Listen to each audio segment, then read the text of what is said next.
Shri K N Unnikrishnan. Sir, ലോകപ്രശസ്തമായ തൃശ്ശൂർ പൂരത്തിൽ അങ്ങയുടെ ഒന്നാം സർക്കാരിൻ്റെ കാലത്ത് വിശ്വാസികളുടെയും വിനോദസഞ്ചാരികളുടെയും അഭിലാഷത്തെ മുൻനിർത്തി 6 വർഷങ്ങൾക്ക് മുമ്പ് അങ്ങ് അതിൻ്റെ എല്ലാ ചടങ്ങുകളിലും മണിക്കൂറുകളോളം പങ്കെടുത്ത ആ ഓർമ്മ ഞാൻ പങ്കുവെക്കുകയാണ്. അങ്ങയോടൊപ്പം ആ ചടങ്ങ് വീക്ഷിക്കാൻ ഞാനും ഉണ്ടായിരുന്നത് ഞാൻ ഈ സന്ദർഭത്തിൽ ഓർക്കുകയാണ്. പൂരങ്ങളുടെ പൂരമായ തൃശ്ശൂർ പൂരം ഭംഗിയായി നടത്തുന്നതിന് അങ്ങ് എടുത്തിട്ടുള്ള മുൻകൈയിനെയും നടപടികളെയും ഞാൻ അഭിനന്ദിക്കുന്നു. അവലോകന യോഗത്തെ തുടർന്ന് ജില്ലാ ഭരണകൂടത്തെ ചുമതലപ്പെടുത്തിയതനുസരിച്ച് അതിൻ്റെ തുടർച്ചയിൽ യഥാസമയം കാര്യങ്ങൾ വിലയിരുത്തുന്നുണ്ടോ എന്നാണ് എൻ്റെ ചോദ്യം.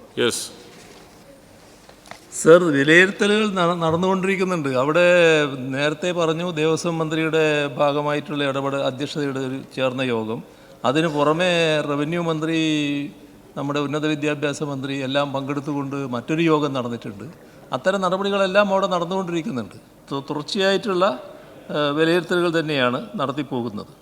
ഇവിടെ ആന എഴുന്നള്ളിപ്പിൽ ആനകൾ തമ്മിലുള്ള ദൂരം നിശ്ചയിക്കാൻ ജില്ലാതല മോണിറ്ററിംഗ് കമ്മിറ്റിയെ ചുമതലപ്പെടുത്താം എന്ന സർക്കാർ നിർദ്ദേശം കോടതി അംഗീകരിച്ചു കഴിഞ്ഞിട്ടുണ്ട്.